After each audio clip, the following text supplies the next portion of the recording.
जिसकी स्टोरी आपको काफी ज्यादा एक्साइट करने वाली है। ये कहानी है हमारे हीरो युनचे की, जिसे अपनी पास्ट लाइफ में एक ऐसा मिस्टीरियस ट्रेजर मिलता है जिसकी वजह से 7 ग्रेट क्लैंस उसके जान के दुश्मन बन जाते हैं, और इतना कि उसके मास्टर और उसके फियांसे को जान से मार देते हैं। और इस चीज का बदला लेने के लिए युनचे उस मिस्टीरियस ट्रेजर के साथ ही अपनी डेथ देती है और वो रीइंकार्नेट करता है एक ऐसे पर्सन की बॉडी में जिसकी बॉडी में पावर ही नहीं थी। बचपन से उसके मिस्टेक ट्रैश की तरह दिखते थे, पर उस मिस्टीरियस से ट्रेजर की वजह से धीरे धीरे उसकी पावर वापस आने लगती है। तो क्या वो इस लाइफ में अपने पास्ट लाइफ के दुश्मनों से बदला ले पाएगा? तो उसके इस स्ट्रॉन्ग होने की जर्नी को आइए साथ में विटनेस करते हैं। सीरीज के स्टार्टिंग में हमें एक क्लाउड क्लिफ का सीन दिखाया जाता है, जहाँ लाखों की आर्मी मिलकर एक अकेले इंसान नहीं बल्कि हमारी सीरीज का हीरो युनचे है, जो अकेले इनसे फाइट करते हुए काफी बुरी तरीके से घायल हो चुका था, और इस वजह से वो अपने पास रखे हुए हेवनली पॉइजन पर्ल का यूज करता है, जिससे वहाँ काफी बड़ा ब्लास्ट हुआ था और एक ग्रीन कलर का पॉइजन चारों तरफ हवा में फैलने लगता है। ये पॉइजन इतना ज्यादा खतरनाक था कि कुछ ही सेकंड में इंसान की जान तड़प तड़प कर चली जाती है। ये देखने के बाद दूर से और ज्यादा आ रहे एल्डर खुद को शील्ड बनाकर प्रोटेक्ट करने की कोशिश कर रहे थे, पर ये पॉइजन तो धीरे धीरे उनके हेवनली शील्ड को भी डिस्ट्रॉय करके अंदर आ रहा था। ये देखने के बाद वो एल्डर अपने साथियों को कहते हैं हेवनली सिल्क वॉर्म स्कार्फ पहनकर खुद को प्रोटेक्ट करे, जिसे सुनने के बाद वो सभी ऐसा ही करते हैं। पर इस पॉइजन की पावर उनके स्कार्फ के आगे काफी ज्यादा थी, तो वो उनके स्कार्फ को भी डिस्ट्रॉय करते हुए उनकी बॉडी में घुस रहा था। ये सब देखने के बाद एल्डर एक हेवनली एनर्जी को रिलीज करते हैं, जिससे वो पॉइजन हट जाता है। और यहाँ उनकी बातों से पता लगता है कि ये पॉइजन इतना ज्यादा खतरनाक है कि अगर एक बार कोई इसके कांटेक्ट में आ जाए तो वो कभी जिंदगी में ब्रेक थ्रू नहीं कर सकता। और पिछले 3 दिन और 3 रातों से वो इस फाइट को कंटिन्यू कर रहे हैं ताकि उस हेवनली पॉइजन पर्ल को हासिल कर सके। तभी उन्हें क्लाउड क्लिफ के ऊपर एक और ब्लास्ट दिखता है, जिसके साथ ही उन बाकी एल्डर्स को भी पता लग जाता है कि युनचे क्लिफ के ऊपर है, और वो सभी उसकी तरफ आगे बढ़ने लगते हैं। दूसरी तरफ अकेला होने के बावजूद भी युनचे काफी अच्छे से उन लोगों को टक्कर दे रहा था, पर तभी चारों तरफ से उस पर तीर की बौछार होने लगती है, और वहाँ काफी सारी आर्मी एक साथ उस पर अटैक करने आगे बढ़ रही थी, जिनसे फाइट करते हुए हमें युनचे बताता है उस हेवनली पॉइजन पर्ल के बारे में। ये मिस्टीरियस वर्ल्ड का एक इतना खतरनाक ट्रेजर है जिसे रिफाइन करने पर ये अमृत का काम करती है, पर इसका पॉइजन इतना ज्यादा खतरनाक है कि गॉड और डीमन को भी एक झटके में मार दे। हमें पता लगता है कि इस लाइफ में युनचे एक डॉक्टर था, जिसके मास्टर के हाथ में ये हेवनली पॉइजन पर्ल लगने के बाद सभी क्लैन के लोग उसे हासिल करने के लिए उसके मास्टर के पास आए और पर्ल मास्टर को मार डाला। साथ ही उस पर्ल को हासिल करने के लिए उन्होंने युनचे के फियांसे को भी जान से मार दिया। यहाँ फाइट के दौरान एक जनरल अपना स्पेयर उसके सीने में घुसा देते हैं, जिससे वो काफी बुरी तरीके से घायल हो गया था। इस सिचुएशन में युनचे हमें अपने बारे में बताता है कि वो चैंगयुन कॉन्टिनेंट का युनचे है, जो अपने मास्टर अपनी फियांसे का बदला इनसे नहीं ले पाया, पर वो हार तब तक नहीं मानेगा जब तक इन्हें मौत के घाट न उतार दे, और फिर वो वहाँ सेल्फ ब्लास्ट करता है। ये ब्लास्ट इतना ज्यादा खतरनाक था कि वहाँ की सारी आर्मी मर जाती है। थोड़ी देर बाद वहाँ दूसरे एल्डर्स भी आ जाते हैं, जिन्हें युनचे खड़ा दिखता है, तो उन्हें समझ नहीं आ रहा था कि क्या ये मर गया है। अगर मर गया है तो फिर खड़ा क्यों है? तो वो अपने एक सिपाही को भेजते हैं उसे चेक करने के लिए, और जब वो सिपाही उसके हाथ से उस हेवनली पर्ल को निकालने की कोशिश कर रहा था तो युनचे होश में आ जाता है, जो कि उस पॉइजन की वजह से अनकॉन्शियस हो गया था। इधर वो एल्डर युन से कहते हैं कि तुम्हारी वजह से 7 ग्रेट क्लैंस के इतने सारे लोगों की जान गई है। तुमने अकेले ने इस पॉइजन पर्ल की हेल्प से लाखों की आर्मी को डिस्ट्रॉय कर दिया, तो अगर तुम चाहते हो कि मैं तुम्हें डायरेक्टली मार दूं तो ये पर्ल मेरे हवाले कर दो, तो मैं तुम्हें एक आसान मौत दूंगा। ये सुनने के बाद युन हंसते हुए कहता है कि मुझे मारने की हिम्मत तुम कर सकते हो, और ये बोलकर वो फिर से उस हेवनली पॉइजन पर्ल को यूज करने की कोशिश कर रहा था, पर लगता है कि धीरे धीरे उस हेवनली पॉइजन पर्ल का असर खत्म होता जा रहा था, इसलिए वहाँ कोई ब्लास्ट नहीं होता। और ये बात वो आर्मी और एल्डर भी समझ जाते हैं। अब जिस पर्ल की वजह से इतना सब कुछ हुआ, वो इन एल्डर्स के हाथों में उसे इतनी आसानी से नहीं लगने देना चाहता था, तो वो क्लिफ से जंप करते हुए उस पर्ल को खा लेता है। एल्डर्स उसे काफी ज्यादा रोकने की कोशिश कर रहे थे, पर वो पानी में गिर जाता है और उसके गले का लॉकेट चमकने लगा था, जिसके बाद एक एनर्जी रिलीज होती है और हमें सीन दिखाया जाता है युन को, जो कि कहीं और रीइंकार्नेट हो गया था, और अब इस लाइफ में इसका नाम शियाओचे है, जिसे उसके आंट शियाओ लिंगशी काफी देर से जगाने की कोशिश कर रही है। होश में आने के बाद शियाओचे को रियलाइज होता है कि वो तो अब किसी और की बॉडी में आ गया है, और आज तो उसका वेडिंग डे है, जहाँ उसकी शादी शहर की सबसे खूबसूरत लड़की शिया किंगवे से होने वाली है। ये जानने के बाद वो थोड़ा सा एक्साइटेड और हैरान नजर आ रहा था, तो ये देखते हुए उसकी आंट उसे छेड़ते हुए कहती है कि अभी तो तुम काफी ज्यादा बुरी हालत में थे, पर खूबसूरती का नाम सुनने के बाद तो तुम्हारे अंदर ऐसी एनर्जी आई है, लगता है मैं ही फालतू में तुम्हारे लिए परेशान हो रही थी। तो शियाचे उन्हें मनाते हुए अपने दादाजी के बारे में पूछ रहा था, जिसपे उसकी आंट परेशान होते हुए कहती है कि फादर तो अभी भी डॉक्टर सीतू को लेने गए हैं, तुम बेहोश हो गए थे तो वो फिक्र के मारे उनके पास चले गए, मैं जाकर उन्हें इन्फॉर्म कर देती हूँ ताकि वो परेशान ना हो। और ये बोलकर वो अपने फादर को बुलाने चली जाती है। उसके जाने के बाद वहाँ गार्ड आपस में बात कर रहे थे कि इस यूजलेस बॉडी के चक्कर में थर्ड एल्डर कितना ज्यादा पैसा वेस्ट करेंगे। और यहाँ ये सब सुनने के बाद शियाचे जब अपनी बॉडी को चेक करता है तो उसे पता लगता है कि उसकी मिस्टेक वेन तो डिस्ट्रॉय हो रखी रखे हैं। तो ये जानकर वो काफी ज्यादा हैरान होता है कि इस लाइफ में वो यूजलेस है। पर तभी उसकी बॉडी में से अचानक से वो पॉइजन पर्ल रिलीज होने लगता है, जिसकी वजह से उसे काफी ज्यादा तकलीफ हो रही थी। पर इसके बाद जब वो शांत होता है तो उसकी बॉडी में से वो पॉइजन पर्ल रिलीज हो रहा था, तो वो उस पर्ल के कॉन्शियस में चला जाता है और उसे अपनी इस लाइफ के बारे में कुछ बातें पता लगती है, जैसे कि बचपन से ही शियाचे के मिस्टिक विंग्स खराब थे, जिस वजह से उसके दादाजी उसे काफी ज्यादा प्रोटेक्ट करते थे और इसी वजह से काफी सारे बच्चे उसे परेशान करते थे, जहाँ उसकी आंट उसका सपोर्ट करती थी और वो इस मिस्टिक वर्ल्ड में कभी भी कल्टीवेशन नहीं कर सकता है। कमजोर होने की वजह से उसे हर कोई परेशान था और उसकी शादी वाले दिन किसी ने तो उसे जहर तक दे दिया, जिसकी वजह से ओरिजिनल शियाचे की जान चली गई। और दूसरी तरफ हेवनली पॉइजन पर्ल खाने की वजह से युनचे इसकी बॉडी में आ गया। दूसरी तरफ लिंगशी अपने फादर के साथ शियाचे के पास आती है, जहाँ उसके फादर उसे चेक करने की कोशिश कर रहे थे, पर वो उनसे दूर हट रहा था। तो ये देख के फादर लिंगशी पर गुस्सा करते हुए कहते हैं कि तुमने इसे क्या खिलाया जो कि ये बेहोश हो गया। तो आंट बताती है कि उसने तो सिर्फ उसे सूप बनाकर पिलाया था। तो इस बात पे तो दादाजी और ज्यादा भड़कने लगते हैं कि एक तो ये पहले से ही ज्यादा वीक है, ऊपर से तुम इसका ख्याल नहीं रख रही हो। तो शियाचे अपने आंटी को प्रोटेक्ट करते हुए कहता है कि वो खराब है, इसमें आंटी की कोई गलती नहीं है। और वैसे भी तियानशुआन वर्ल्ड इतना ज्यादा बड़ा है, यहाँ इतने सारे ट्रेजर है और काफी सारे मैनुअल मार्शल आर्ट मौजूद है, तो वो उन्हें प्रैक्टिस करते हुए कोई ना कोई तरीका ढूंढ लेगा अपने मिस्टिक विंग्स को रिपेयर करने का। पर प्लीज वो दोनों गुस्सा ना करे, वो दोनों अपना ख्याल रखे। ये सुनने के बाद तो दादाजी काफी ज्यादा खुश हो जाते हैं और आंट सोच रही थी कि सडनली तुम्हारा बिहेवियर इतना ज्यादा चेंज कैसे हो गया। पर फिर दादाजी शियाचे को रेडी होने के लिए कहते हैं, क्योंकि थोड़ी देर बाद बारात लेके निकलने का टाइम होने वाला था। और यहाँ लिंगशी शियाचे को रेडी करते हुए कहती है कि क्या बात है, सूप पीने के बाद से तुम्हारा नेचर काफी ज्यादा बदला बदला लग रहा है। दूसरी तरफ शियाचे सोच रहा था कि अपने पास्ट लाइफ में जब वो युनचे था तब पावर के पीछे भागते भागते वो उन सब में इतना ज्यादा खो गया कि अपने फियांसे और अपने मास्टर को खो बैठा। पर इस लाइफ में उसके पास उसके एक केयर करने वाले दादाजी और एक ख्याल रखने वाली आंटी है, पर उसके पास पावर नहीं है। यहाँ आंट उसे तैयार करते करते इमोशनल हो जाती है, क्योंकि अपने छोटे से भांजे को वो बचपन से संभालती आई है। पर अब वक्त आ गया है उसे उसकी वाइफ के हवाले करने का। इधर दोनों का ध्यान एक साथ उस सूप बोल पर जाता है। शियाचे को तो पता था कि किसी ने उसे पॉइजन दिया है। तभी अनाउंसमेंट होती है कि बारात जाने का टाइम हो गया है। दूसरी तरफ आराम कर रहे सर्वेंट की अंकल होंग काफी अच्छे से क्लास ले लेते हैं कि आज थर्ड एल्डर के पोते की शादी है, जो कि यहाँ का यंग मास्टर है, तो उसकी शादी में कोई कमी नहीं होनी चाहिए। वो सबकी क्लास ले रहे थे कि पीछे से शियाचे भी आ जाता है और वो बग्गी में बैठने की बजाय घोड़े के पास जाकर खड़ा हो जाता है। ये देखकर तो अंकल होंग काफी ज्यादा सरप्राइज होते हैं। वो आकर शियाचे को इस घोड़े के बारे में बताते हैं कि ये 4th लेवल का बिगिनर फेज मिस्टिक बीस्ट है, पर तुम्हारी जितनी मिस्टिक पावर है तुम इसे हैंडल नहीं कर सकते। पर शियाचे उनकी बातों को इग्नोर करके उस घोड़े के ऊपर चढ़ जाता है। अब जैसा कि अंकल होंग ने उसे बताया था, वो घोड़ा उसे खुद के ऊपर से नीचे गिरा देता है, जिसे देखने के बाद सर्वेंट हंसने लगते हैं। और दूसरी तरफ शियाचे सोच रहा था, उसे नहीं पता था उसकी बॉडी इतनी ही ज्यादा वीक है। तभी उसके पास यूलोंग आता है, जो कि उसे सहारा देकर उठाने की कोशिश कर रहा था। तो अब अपने पास्ट लाइफ में डॉक्टर होने की वजह से उसे हर तरीके की दवाई और जहर के बारे में पता था। तो यूलोंग का हाथ पकड़ते ही शियाचे को स्मेल आता है हार्ट डिवोलिंग पाउडर के बारे में। यहाँ यूलोंग और यांग उसे समझाने की कोशिश कर रहे थे कि वो उस घोड़े से काफी ज्यादा वीक है, तो उसे गैरेज में जाना चाहिए। आज उसकी शादी है, अगर उसे कुछ हो गया तो वो लोग कहीं के नहीं रहेंगे। तो ये सुनने के बाद शियाचे कहता है कि वो उनकी फिक्र करता है, पर आज उसकी शादी है और सारी रिस्पॉन्सिबिलिटी उसके ऊपर है। अब फैमिली की रेपुटेशन भी तो बचानी है, तो उसे घोड़े में जाना ही होगा। तो ये सुनने के बाद यूलोंग यांग को एक व्हाइट घोड़ा लाने को कहता है और उसकी बातों से जेलसी की आवाज आ रही थी, जब वो शियाचे को कहता है कि आज तो तुम्हारी शादी सबसे खूबसूरत लड़की से होने वाली है, पता नहीं आज कितने सारे अमीर लोग रो रहे होंगे। पर शियाचे तो सब कुछ उनके ऊपर डाल देता है कि आपकी वजह से तो उनकी फैमिली की आन बान शान है, वो तो बस एक खूबसूरत लड़की से शादी कर पॉपुलर होने वाला है, लेकिन पावरफुल तो उसके भैया ही रहने वाले है ना। ये बोलकर वो अपनी शादी अटेंड करने के लिए जाने लगता है, जहाँ घोड़े में बैठकर जाते हुए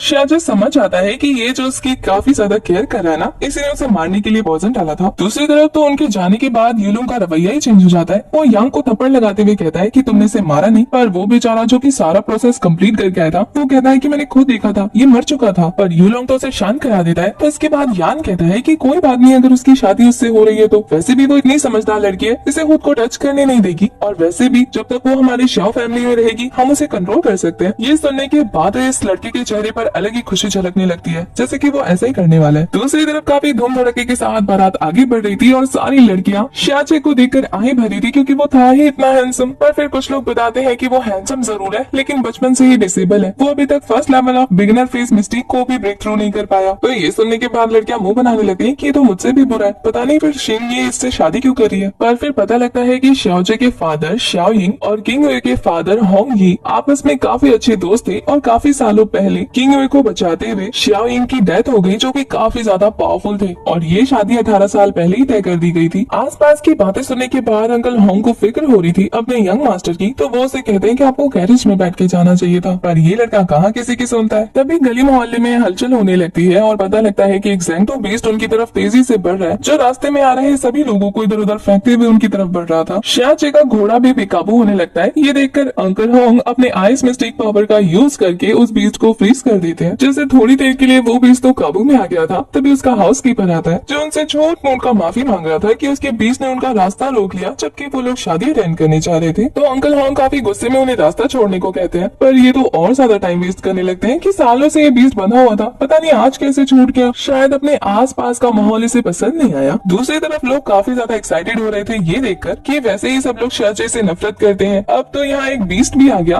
पता नहीं आगे क्या होने वाला है। इधर तो वो हाउस कीपर डायरेक्ट बोल देता है कि लोग काफी ज्यादा गुस्सा है इस बात से कि एक यूजलेस पर्सन की शादी शहर की सबसे खूबसूरत लड़की से हो रही है। ये तो बहुत ही ज्यादा नाइंसाफी है। अगर तो मिस्टर श्याओ यानी कि शियाचे अगर इस बीस्ट से फाइट करते हैं तो फिर मैं क्या, पूरी सिटी धूमधाम से इनकी बारात लेकर जाएगी, फिर हमें इनकी शादी से कोई दिक्कत नहीं होने वाली। तो शहर के सभी लोग इस बात पर एग्री कर रहे थे, पर अंकल होंग काफी ज्यादा गुस्सा करते हुए कहते हैं कि तुम्हारी हिम्मत कैसे हुई श्याओ फैमिली के मेंबर को चैलेंज करने की, वो भी इतने खास दिन पर। अंकल होंग उसे सबक सिखा ही पाते कि पीछे से शियाचे उन्हें मना करता है कि उसे ये चैलेंज मंजूर है, वो इसे करना चाहता है। अंकल उसे समझा रहे थे कि यंग मास्टर ये ज़ेक्टो बीस्ट काफी ज्यादा पावरफुल है और तुमसे 2 लेवल ऊपर है, तुम इसे नहीं संभाल सकते। पर शियाचे एक स्माइल के साथ कहता है कि देख लेते हैं ट्राई करके, और हाउस कीपर भी अपने उस बीस्ट को आगे कर देता है। उसके हॉर्स को डर ना लगे इसलिए वो उसकी आंखों पे रेड कपड़ा बांधकर धीरे धीरे आगे बढ़ रहा था, और सब लोग सोचते हैं कि आज तो ये लूजर मरने जा रहा है। ज़ेक्टो बीस्ट आगे बढ़ते हुए अपने मिस्टिक पावर को रिलीज कर रहा था। उसे तेजी से आगे बढ़ता हुआ देखकर शियाचे भी उसे एक डेथ लुक देता है, और उस बीस्ट को शियाचे के अंदर यूनचे दिख रहा था, जो काफी ज्यादा खतरनाक लगता है देखने में। उसकी इतनी खतरनाक डेथ स्टेयर देखने के बाद वो वहीं रुक गया था, और वो इतना ज्यादा डर जाता है कि धीरे धीरे पीछे हटने लगता है। उसका हाउस कीपर ये देखे काफी ज्यादा हैरान हो रहा था। आसपास के लोगों को यकीन नहीं होता कि आखिर ये कैसे पॉसिबल है। ज़ेक्टो बीस्ट तो 6 लेवल के पावर वाले बिगिनर फेस मिस्टिक से भी नहीं डरते, फिर वो इतना खतरनाक बीस्ट होकर इस जैसे लूजर से कैसे डर सकता है। दूसरी तरफ उस हाउस कीपर को इतना ज्यादा गुस्सा आता है कि अपने बीस्ट को भड़काने के लिए वो उसे एक डे पंच मारता है, जिससे तो वो भड़क कर एक दहाड़ मारता है, और यहाँ शियाचे का घोड़ा भी बेकाबू हो गया था, जिसकी वजह से वो घोड़े से नीचे गिर जाता है। उसके हाथ में चोट लग गई थी, और अब तो वो बीस्ट इतना ज्यादा गुस्सा होकर उसके ऊपर तेजी से जंप करता है। सबको तो लगता था कि अब इसका काम खत्म होने वाला है। अंकल होंग भी काफी ज्यादा परेशान हो गए थे, पर यहाँ शियाचे अपना एक पंच तैयार कर लेता है। देख के तो ऐसा लग रहा था कि शियाचे पंच मारकर इस बीस्ट का काम ही खत्म कर देगा, और ऐसा होता भी है। एक पंच के साथ वो बीस्ट रुक, पर ये पंच हमारे शियाचे ने नहीं बल्कि उसके साले साहब ने मारा था, जिसका नाम युनबा है, और वो काफी ज्यादा खतरनाक है, इतना कि उस बीस्ट को सूंड से पकड़कर घुमाकर उस हाउस कीपर के ऊपर दे मारता है, जिससे तो बेचारे का पापड़ बन गया था। सब लोगों की हंसी छूट जाती है ये सीन देखने के बाद, और दूसरी तरफ युनबा अपने जीजू को गले से लगा लेता है कि जीजू I miss you so much. इतनी जोर से गले लगाने की वजह से हमारा शियाचे कह रहा था कि अगर तुम मुझे छोड़ोगे नहीं ना तो मैं अल्लाह को प्यारा हो जाऊंगा।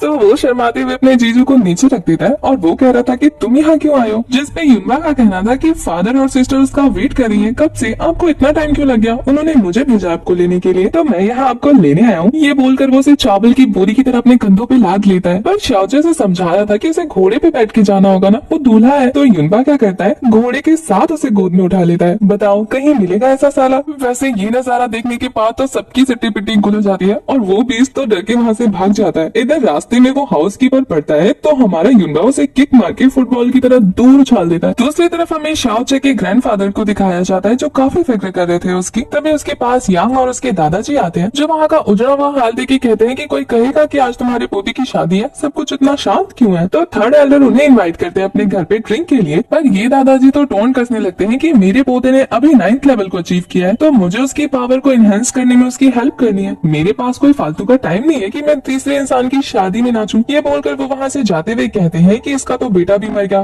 पोता तो यूजलेस है, लगता है इसकी पीढ़ी खत्म होने वाली है। दादाजी को ऐसी बातें सुन के बुरा तो काफी लगता है। दूसरी तरफ हमें शियाचे को दिखाया जाता है, जिसे उसी के सर्वेंट काफी ज्यादा ड्रंक करा देते हैं, ताकि अपनी वाइफ के सामने उसकी इमेज बहुत ज्यादा खराब हो जाए, और ये करने के बाद वो काफी खुश होकर जा रहे थे। पर दूसरी तरफ शियाचे को दिखाया जाता है, जिसका कहना था कि मैं पॉइजन मास्टर हूँ, और ये लोग सोचते हैं कि ये मुझे ड्रिंक करा सकते हैं, और फिर वो अपने हाथों से उन सारे ड्रिंक को रिलीज कर देता है। दूसरी तरफ किंगवे को दिखाया जाता है, जैसे ही अंदर आकर शियाचे की नजर उस पर पड़ती है, उसकी खूबसूरती देखकर तो वो दंग रह गया था, पर उसने मास्क लगाया था, तो वो उसके पास जाकर उसके मास्क को उतारने की कोशिश करता है, तो वो अपने मिस्टिक आइस का यूज करके उसे फ्रीज कर देती है, और इस टेक्निक की हेल्प से उसे ये भी पता लग जाता है कि सामने वाले पर्सन का मिस्टिक वीन्स खराब है। पर फ्री होने के बाद तो शियाचे ने फाइनली उसके मास्क को उतार दिया था, पर वो उसे दूर झटक रख देती है। और जब शाओचे उसे बिना मास्क के देखता है तो सोच रहा था कि सच में ये बहुत ज्यादा खूबसूरत है। लोग इसकी तारीफ करते हैं, इसके पीछे वजह तो है। दूसरी तरफ किंग में पूछ रही थी कि तुम्हारे ये वेन्स किसी ने जानबूझ के हर्ट किए ना, क्या इसको क्योर करने का कोई रास्ता नहीं है? तो शाओचे उसे अपनी फिक्र करने के लिए थैंक यू बोलता है और कहता है कि उसे नहीं करनी चाहिए। और यहाँ वो किंग से उसकी पावर के बारे में पूछता है कि तुम्हारी आइस पावर तो बहुत ज्यादा रेयर है ना, पर अगर उसे आइस क्लाउड की पावर चाहिए होगी तो उसके लिए उसे अपने दिल को पत्थर का करना होगा। तो मुझे लगता है कि तुम थोड़ी सी कोल्ड हार्टेड पर्सन हो, इसलिए आइस क्लाउड टेक्निक का यूज करती हो। शाओयो को इसके पावर के बारे में इतनी नॉलेज देखकर वो कहती है कि तुम तो तुम्हारे र्यूमर से थोड़े से अलग हो। तो वो भी खुश होकर कहता है कि ऐसी बहुत सी चीजें हैं मुझ में जो कहे अनुसार काफी अलग है, मैं तुम्हें डिटेल में बताता हूँ। ये बोलकर वो उसके पास जा रहा था, पर वो तो पूरी जगह को फ्रीज करने लगती है और फिर उसे बताती है कि जैसा कि तुम्हें पता है कि मैं आउस क्लाउड इमॉर्टल पैलेस की स्टूडेंट हूँ, तो उस पैलेस में एंटर करने के लिए एक रूल है कि मैं कभी भी किसी रिलेशनशिप में नहीं आ सकती, पर तुमसे शादी करना मेरी एक मजबूरी है क्योंकि मेरी जान बचाई गई थी। पर अब जब हमारी शादी हो गई है तो तुम और मैं कोई रियल कपल की तरह नहीं रहेंगे। तो ये सुनने के बाद शाओ कहता है कि एक और एरोगेंट लड़की जो कि आइस क्लाउड इमॉर्टल पैलेस की क्वीन बनना चाहती है। तभी किंग को पता लगता है कि कोई बाहर है और ये जानने के बाद शाओ ये फटाक से लाइट ऑफ कर देता है और उसे कुछ भी कहने को मना कर देता है। दूसरी तरफ यांग जो कि उन पे नजर रख रहा था, वो जाके अपने यंग मास्टर यूलोंग को बताता है कि कैसे शाओचे अंदर गया और लाइट ऑफ हो गई। ये सुनने के बाद उसका खून खौल जाता है और वो काफी गुस्से में कह रहा था कि किंगवे उसकी होना डिजर्व करती है, वो तो शाओचे के छोटे छोटे टुकड़े करके उसे जान से मार देगा। इधर शाओ किंगवे के पास जाकर बैठते हुए कहता है कि बहुत ज्यादा देर हो गई है, हमें सोना चाहिए। पर वो तो उसे अपनी पावर दिखा के डराते हुए कहती है मेरे पास भी मत आना। पर वो तो काफी इनोसेंट बनते हुए कहता है तो फिर मैं सोऊंगा कहाँ? जिसपे किंगवे कहती है कि ठीक है मैं फ्लोर पर सो जाऊंगी, तुम बेड पे सो जाओ। वो कहता है कि तुम मेरी नई नई शादीशुदा बीवी हो, मैं तुम्हें जमीन पे कैसे सोने दे सकता हूँ? तो बस किंगवे कोई हर्ज नहीं करती, वो उसे जमीन पे सोने के लिए ऑर्डर कर देती है। ये सुन के तो उसके सारे अनुमानों पे पानी फिर जाता है। बड़ा लड़की के सामने हीरो बनने की कोशिश कर रहा था। थोड़ी देर बाद का सीन दिखाया जाता है जहाँ किंगवे बेड पे सो रही थी और वो नीचे बैठा था और वो उसे बुलाता है हनी।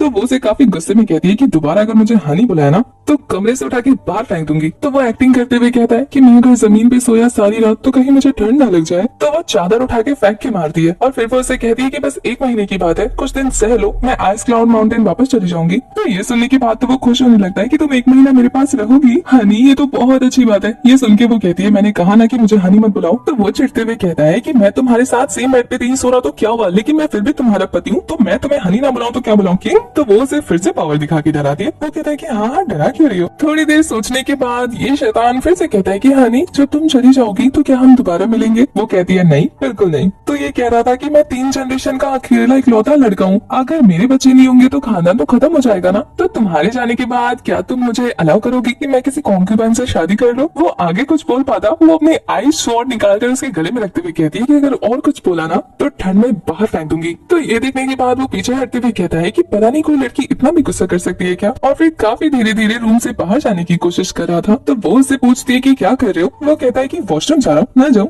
जिसमें वो कहती है कि तुम्हें तो आदत है ना कहीं भी करने की, तो कर दो कहीं भी। तो ये सुनने के बाद शाओचे का ईगो हर्ट हो जाता है क्योंकि जो उसने अल्कोहल फेंका था ना उससे किंगवे को लगता है कि उसने सुसु की थी। तो वो कहता है कि तुम्हें क्या लगता है मैं इतना रेपुटेटेड पर्सन अपनी इमेज की धज्जियां उड़ाऊंगा यहाँ वहाँ करके? उसके जाने के बाद उसे उसकी बातों पे हंसी आने लगती है। इधर वो बाहर आने के बाद सोच रहा था कि कितनी कोल्ड ब्लडेड पर्सन है, बिल्कुल उस स्टार की तरह। और फिर उसे दूर से एक धमाका सुनाई देता है तो वो उस तरफ जाने लगता है। दूसरी तरफ हमें किंगवे के मास्टर को दिखाया जाता है जो उसके पास आकर उसे आइस क्लाउड इमॉर्टल पैलेस ले जाने आई थी। पर यहाँ किंगवे अपने मास्टर को समझाते हुए कहती है कि उसकी नई नई शादी हुई है, उसे 1 महीने का टाइम और चाहिए। तो उसके मास्टर उसे ये समझाकर चली जाती है कि उसे किसी भी रिलेशनशिप में नहीं आना। तो अब हमारी किंगवे के पास 1 महीने का टाइम था। दूसरी तरफ क्लिफ के ऊपर जाने के बाद शाओचे का हाथ ग्लो करने लगता है और उसे एक अच्छा सा पौधा नजर आता है। ये पौधा स्टार हिडन ग्रास था जिससे स्टार हिडन बिल बनाया जा सकता था और यहाँ 2 थे तो वो दोनों को रख लेता है। ये मिलने के बाद वो काफी ज्यादा खुश हो रहा था कि तभी उसे कुछ एहसास होता है। उधर जाने के बाद उसे एक लड़की दिखाई देती है। इस लड़की की बॉडी में पॉइजन फैला हुआ था, तो जैसे ही शाओचे इसे छूता है उसकी बॉडी में भी पॉइजन फैल जाता है। पर शाओचे के पास हेवनली पॉइजन पर्ल होने की वजह से उसकी बॉडी से रिफाइन कर लेती है और जैसे ही उस लड़की को पता लगता है कि हेवनली पॉइजन पर्ल शाओचे के पास है वो उसे बाइट कर लेती है। ये देखकर शाओचे को हैरानी हो रही थी कि इस लड़की को कैसे पता, पर जैसे ही वो लड़की उसके ब्लड को सक करती है हेवनली पॉइजन पर्ल उसे अलाउ कर देती है उसके सबकॉन्शियस माइंड में आने के लिए। ये देख के शाओचे सोच रहा था कितनी खूबसूरत लड़की है, पर किसे पता था बेचारी को पॉइजन दिया जाएगा। यहाँ तभी शाओचे की आंटी उससे पूछ रही थी कि वो यहाँ क्या कर रहा है, पर वो तो आंटी से पूछ रहा था कि आप यहाँ क्या कर रही है। मैं तो यहाँ हवा खाने आया था। तो आंटी कहती है कि झूठ मत बोलो, तुम्हें किंग ने लात मार के निकाल दिया ना। तो वो कहता है कि वो तो मेरा ही घर है ना, मुझे मेरे घर से थोड़ी कैसे निकाल सकती है। आंटी को क्या ही करना था,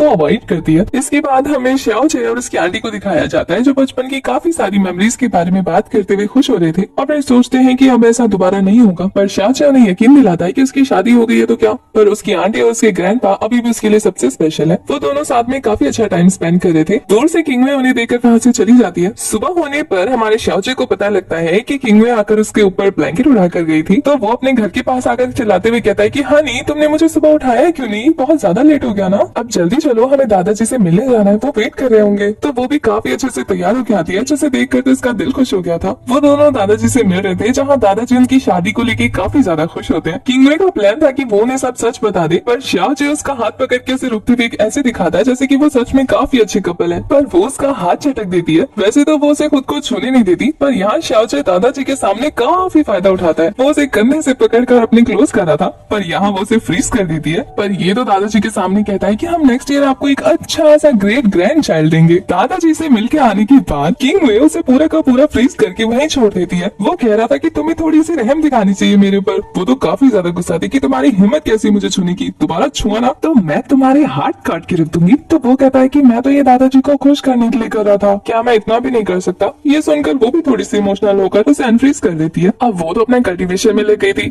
यहाँ ये नौटंकी जाकर उसे बड़ी प्यार से देखने लगता है। तो वो उसे काफी गुस्से में घूर के देख के कहती है क्या है। तो वो कह रहा था कि हनी आज जब मैंने तुम्हारा हाथ पकड़ा था ना, तो मैंने जो कहा था वो सच कहा था। वैसे मैंने जब तुम्हारा हाथ पकड़ा तो मैंने गलती से तुम्हारी नब्ज पकड़ ली थी, तो मुझे तुम्हारे बारे में कुछ बातें पता लगी है कि जब भी तुम अपने आइस मिस्टिक की पावर को यूज करती हो तुम्हारी बॉडी 3 मिनट के लिए फ्रीज हो जाती है, और जैसे जैसे तुम्हारी कल्टीवेशन आगे बढ़ेगी ये टाइम पीरियड बढ़ता जाएगा, जैसे तुम्हारी बॉडी में और भी काफी सारे चेंजेस होंगे। ये बोलने के बाद वो छुपते हुए कहता है कि मुझे पता है तुम्हारी बॉडी में और भी लेडीज प्रॉब्लम्स हैं। तो वो उसे कहती है कि छुपो मत, मैं तुम्हें नहीं मारूंगी। तो वो फिर काफी चौड़ते हुए कहता है कि मैंने जो कहा वो सच है ना। तो वो बताती है कि हाँ ये सच है। आइस क्लाउड इमॉर्टल पैलेस के लोगों को काफी ज्यादा प्रैक्टिस करनी पड़ती है, जिस वजह से वक्त के साथ उनकी बॉडी वीक पड़ती जाती है। तो ये सुनने के बाद शाओचे कहता है कि यही वजह है ना कि तुम्हारे सेट के लोग काफी कम जीते हैं बाकी सेट के मुकाबले, और इतनी हार्ड प्रैक्टिस की वजह से वो अपने माँ बनने की शक्ति खो देती है, और यही वजह है कि वो झूठ बोलती है कि वो रिलेशनशिप नहीं रख सकती। तो वो अपनी पावर रिलीज करते हुए गुस्से में उसे चुप होने का कहती है कि खबरदार मेरे सेट को नीचा दिखाया दो। पर शाओचे कहता है कि मैं इसे ठीक कर सकता हूँ। वो कहती है सच में। वो कहता है हाँ, ना केवल ठीक कर सकता हूँ बल्कि मैं तुम्हारी मिस्टिक पावर को 3 गुना ज्यादा बढ़ा सकता हूँ। तो क्या तुम ट्राई करना चाहती हो। तो ये सुनने के बाद वो कहती है कि अगर तुम नहीं कर पाई ना तो मैं तुम्हारे दोनों हाथ काट दूंगी। तो वो अपना एक्यूपंक्चर किट लेकर बैठ जाता है उसकी ट्रीटमेंट करने। वैसे ट्रीटमेंट के साथ वो थोड़ी सी फ्लर्टिंग भी कर रहा था, आदत से मजबूर, और उसे पता भी नहीं चलता ये कब उसे एक्यूपंक्चर कर देता है, और उसे उसके हाथों को रिलैक्स रखने का बोलकर हेवनली पॉइजन पर्ल का यूज कर रहा था। यहाँ उसकी इस तरीके की एबिलिटी को देखकर किंग ने सोच रही थी कि पूरे टियानशान कॉन्टिनेंट में सिर्फ 2-4 ही ऐसे मेडिसिन मास्टर हैं जो इन सब का क्योर जानते हैं। लगता है कि ये सच कह रहा था। अपना काम खत्म करने के बाद शाओचे कहता है कि अब तुम टेस्ट कर सकती हो। तो वो अपने दोनों हाथों से अटैक करके देखती है, जहाँ क्योर करने वाले हाथ की स्पीड की पावर काफी ज्यादा थी। तो वो ये देख के काफी ज्यादा खुश होती है। और यहाँ शाओचे बताता है कि लंबे समय तक आइस की पावर यूज करने की वजह से मेरिडियंस ब्लॉक होने लगती है, इसलिए पावर कम यूज होती है। पर जैसे ही इसे क्योर किया जाता है और फिर जो ब्लॉकिंग थी वो खत्म हो जाती है, और ठंडी हवा के साथ ये पावर 3 गुना ज्यादा बढ़ जाती है। अगर पूरी बॉडी का इसका क्योर किया जाए तो तुम्हारी पावर 10 गुना ज्यादा बढ़ सकती है। तो ये सुनने के बाद किंग ये कह रही थी कि क्या तुम ये कर सकते हो। वो कहता है कि हाँ, तुमने देखा ना मैं एक मिरेकल डॉक्टर हूँ, तो मैं ये कर सकता हूँ। तो किंग ने से पूछती है कि क्या तुम मेरी हेल्प करोगे। तो वो कहता है हाँ, तो फिर अपने कपड़े उतारो। तो वो उसे फिर से अपनी पावर दिखा के डराते हुए कहती है मरना है तुम्हें। वो कहता है कि अगर तुम्हारे मेरिडियंस को अनब्लॉक करना है तो तुम्हारी बॉडी को डिटॉक्सिफाई करना होगा ना, तो कपड़े तो उतारने पड़ेंगे, और अगर मुझ पे यकीन नहीं है तो खुद से कर लो। उसका तो दिल करा था कि अब उसकी बात मानते हुए किंग अपनी ड्रेस को उतार देती है, और ये देखने के बाद तो ये ठरकी जनाब बहुत ज्यादा खुश हो जाते हैं कि वाओ मैं तो जीत गया। और फिर काफी फोकस के साथ वो एक्यूपंक्चर स्टार्ट करता है, जहाँ किंगवे की पूरी बॉडी को रिफाइन करने के लिए हमारे शाओचे को काफी ज्यादा दिक्कत हो रही थी। पर थोड़ी देर की मेहनत के बाद वो उसे पूरी तरीके से हील करके कहता है कि आज जैसा सेशन हुआ ना ऐसा 6 और करने पड़ेंगे, फिर वो पूरी तरह से ठीक हो जाएगी। वैसे आज शाओचे की इतनी बुरी हालत देखने के बाद वो उससे पूछती है कि तुम्हें क्या हुआ। तो वो कहता है कि क्या तुम्हें लगता है ये करना आसान है। तुम्हारे जैसे 10th लेवल की जीनियस को हील करने के लिए मुझे से 1st लेवल की सारी पावर लग गई, बेचारा मैं। ये बोलकर वहाँ से जाने लगता है। वो उसे पूछती है कि तुम कहाँ जा रहे हो। तो बस अब जनाब की नौटंकी स्टार्ट हो जाती है कि कि मैं इतनी थकान के बाद अब नीचे तो नहीं सोने वाला, तो मैं कोई रूम ढूंढने जा रहा हूँ जहाँ मैं तन्हा अकेला सैडनेस के साथ सोऊं। अब उसने उसकी इतनी हेल्प की थी, तो ये बात जानने के बाद किंगवे से कहती है कि तुम बेड पे सो सकते हो। तो ये सुनने के बाद तो जनाब ना छुट्टे कि वाह मैं फिर से जीत गया। थोड़ी देर बाद बेड का सीन दिखाया जाता है जहाँ वो किंगवे से कह रहा था कि तुम्हें सच में ये करने की जरूरत नहीं थी, क्योंकि उसने बीच में तकिया लगा दिया था ना। वो कहता है कि जितनी तुम्हारी मिस्टिक पावर है ना, मैं अगर तुम्हारे पास आया तो तुम मुझे फूंक मार के उड़ा सकती हो। जब देखता है कि वो कोई रिस्पॉन्स नहीं करी, तो वो कहता है कि हनी तुम मेरी एक हेल्प करोगी।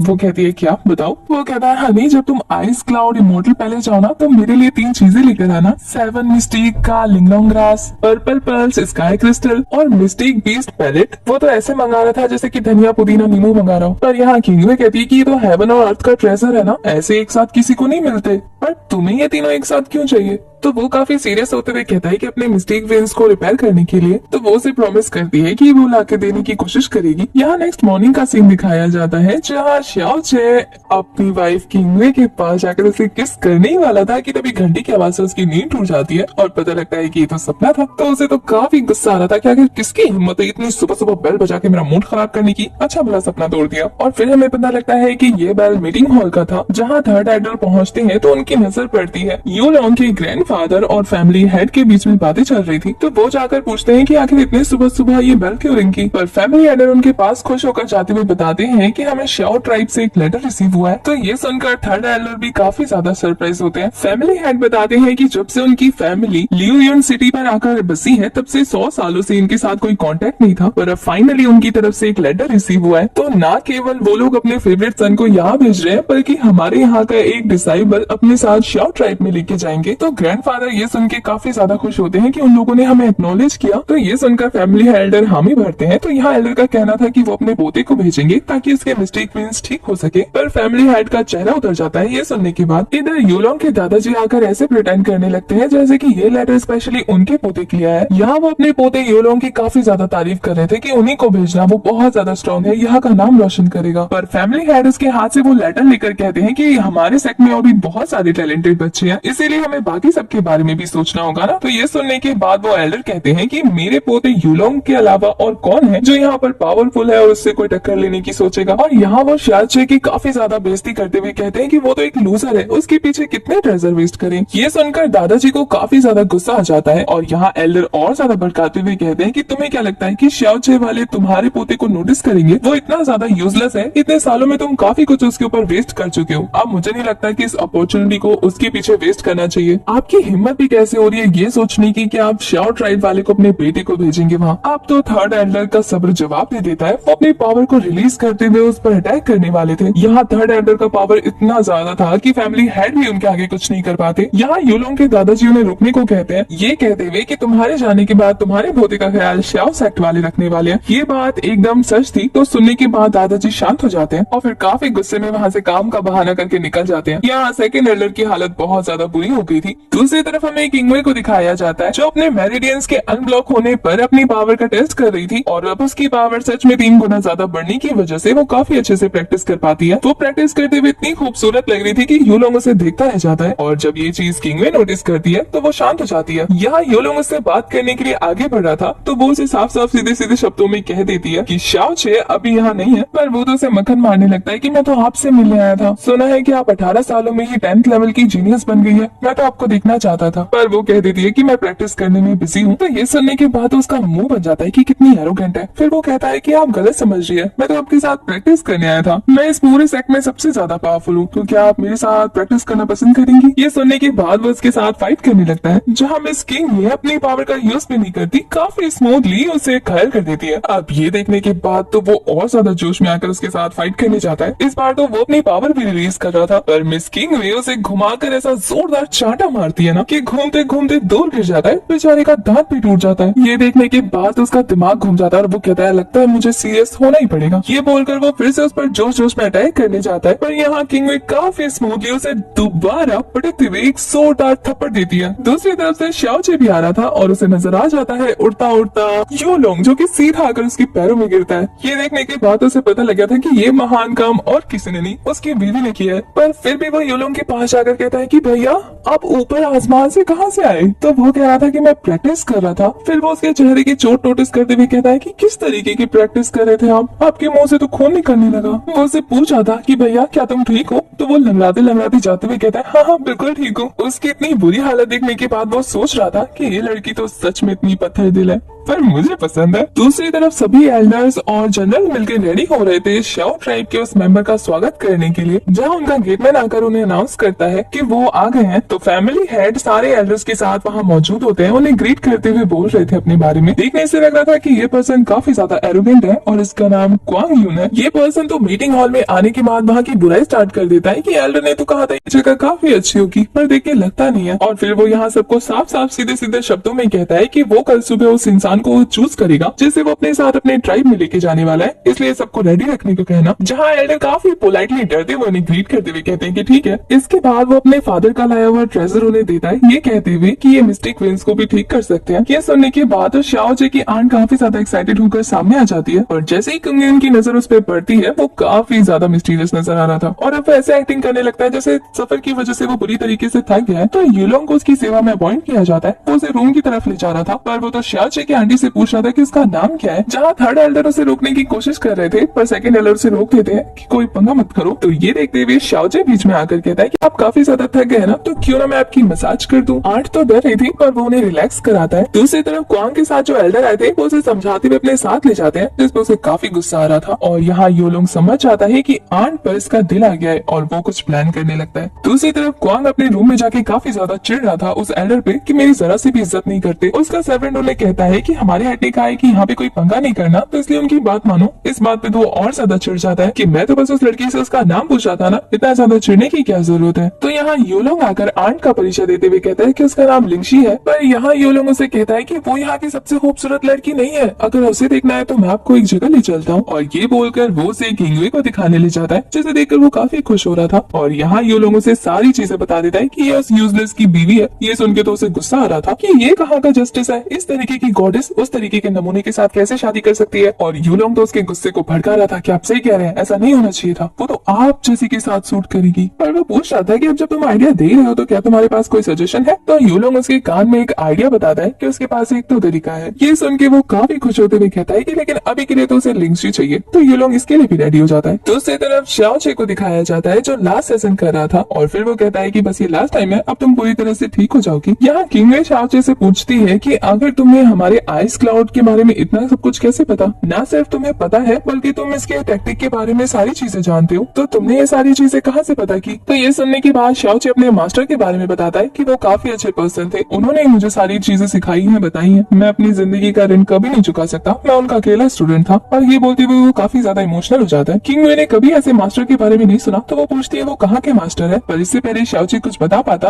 वो थक कर उसके कंधे पे सर रख देता है। किंगवे को लग रहा था कि वो शायद कुछ गलत करने वाला है, पर वो उसे हटाती है तो पता लगता है कि वो बेहोश हो चुका है। इसके बाद वो अपने पावर की हेल्प से उसे हील करने लगती है। यहाँ वो उसे हील करते हुए सोच रही है कि पता नहीं कितने ज्यादा सीक्रेट हैं जो उसने छुपा रखे हैं। पर तभी शाओचे को होश आ जाता है और वो कहता है कि थैंक यू हनी। इधर किंगवे कह रही थी कि मैंने सुना है शाओ ट्राइब से कुछ लोग यहाँ डिसेबल चुने आए हैं, तो जिस तरीके की तुम्हारी मेडिकल स्किल्स है तुम्हें यूज करना चाहिए उसका। पर वो कहता है कि काफी सारे लोग ट्राई कर रहे हैं, तो मैं अपने एफर्ट्स वेस्ट नहीं करना चाहता। पर वो उसे समझाती है कि शाओ ट्राइब 4 मेजर सेक्ट्स में आते हैं, तो अगर वो वहाँ चला गया तो उसे काफी सारे यूनिक ट्रेजर मिलेंगे और वो खुद के मिस्टेक विंस को ठीक कर सकता है। इधर वो उसकी बातों को इग्नोर करते हुए कहता है कि मेरे पास एक और रास्ता है मेरे मिस्टेक विन को ठीक करने का। वो उसे काफी एक्साइटेड होकर पूछती है कि क्या। वो कहता है किस, और वो पाउडर बनाने लगा था, तो ये देख के वो उसकी अच्छी कुटाई कर देती है। दूसरी तरफ हमें लिंगशिंग को दिखाया जाता है जो वो पाउडर लेने आई थी, जो फैमिली हेड को गिफ्ट के तौर पे मिल रहा था। नेक्स्ट सीन में हमें मीटिंग हॉल का सीन दिखाया जाता है जहाँ सारे के सारे स्टूडेंट मौजूद थे, और यहाँ एल्डर एक काफी इमोशनल स्पीच दे रहे थे। उनकी एक्टिंग देखने के बाद शाओचे कहता है कितने अच्छे एक्टर है ना, इन्हें तो मूवीज में ट्राई करना चाहिए। पर एल्डर की इतनी पकाऊ और बोरिंग स्पीच से हमारा क्वांग यून काफी ज्यादा बोर हो जाता है, और फिर वो उन्हें यह लेक्चर बंद करने को बोलकर काम आगे बढ़ाने को कहता है। इधर क्वांग एल्डर को वही पिल लाने को कहता है जो उसने कल दी थी, वो उसी के जरिए अपना नया डिसाइपल चुनने वाला था। तो एल्डर उसके सामने गिर के उससे माफी मांगते हुए कहता है कि उन्होंने उस पिल को सेफली अपनी फार्मेसी में रखा, लेकिन आज सुबह सुबह उन्हें पता लगा कि वो चोरी हो चुका है। यहाँ थर्ड एल्डर लिंगशी से पूछ रहे थे कि क्या उसने किया, तो वो मना करती है। दूसरी तरफ क्वांग को यकीन नहीं हो रहा था, वो कहता है कि आप उल्लू बना रहे हैं। एल्डर मना कर रहे थे कि नहीं, मेरी मेरी ये हिम्मत। पर यहाँ शाओचे को थोड़ा थोड़ा एहसास हो जाता है कि कुछ तो गड़बड़ है। दूसरी तरफ क्वांग गुस्सा होते हुए कहता है कि मेरा दिया हुआ गिफ्ट चोरी हो गया, इतनी जरूरत। और फिर वो कहता है कि हमारे शाओ ट्राइब के रहते हुए उन्हें फिक्र करने की जरूरत नहीं है, हमारे यहाँ ऐसी टेक्निक्स मौजूद है जिससे हम सेंस कर सकते हैं कि चोरी किसने की है। इसके बाद अपने गार्ड को ऑर्डर देता है जो कि अपने मिस्टिक पावर का यूज करके सेंस करने की कोशिश कर रहा था। यहाँ एल्डर सबको धमकी दे रहे थे कि पता लगने से पहले ही अपनी गलती मान लो, और फिर वो काउंटिंग करने लगते हैं। पर उतनी ही देर में वो गार्ड वो पिल लेकर पहुंच गया था, जिसे देख के तो क्वांग खुश होता है कि क्या बात है जीव, तुम तो काफी जल्दी ढूंढ कर ले आए, अब बताओ तुम्हें ये कहाँ से मिला।